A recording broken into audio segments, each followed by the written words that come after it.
verkefni 14 í Excel á blaðsíðu F26, þetta er síða 1.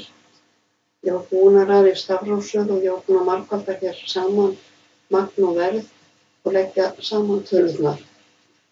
Nú ætla ég að finna allar vörur sem eru merktar með tölunni 1 hérna í virðisaukaфlokknum. Það er há upphæð, síðan 11% og finna virðisaukann af þeirri tölu. Ég fer hér í FX-knappinn, finn Summif fallið, segja OK.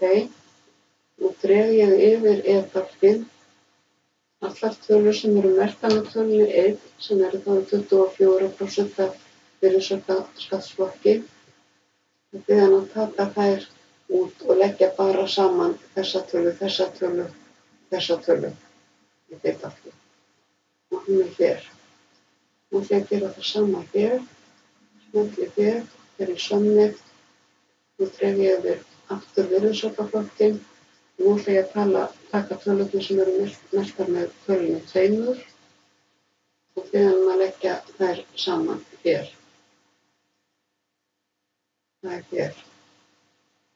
Það vista snabbast.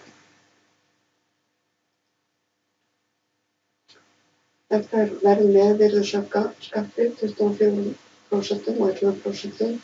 Nú ætla ég að finna hvað virðisaukinn er há upphæð af þessari upphæð. Ég segi hér sama sem og ég smelli hér í heildarupphæðina mínus heildarupphæðina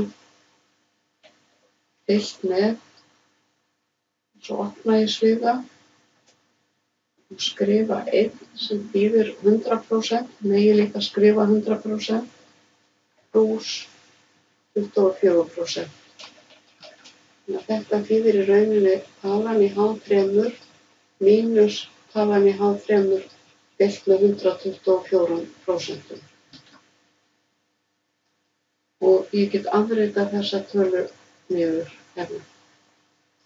Nú ætla ég að finna hvað virðisaukaskatturinn er hár af báðum flokkum. Ég legg það saman. Hún er 1162 krónur. Nú ætla ég að finna verð án virðisauka. Nú er það sama sem heildarverðið með virðisauka mínus virðisaukinn. Það er 7480.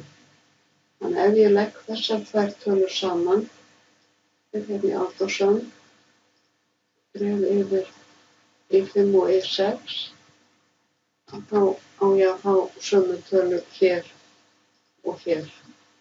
Og ég ætla að vista.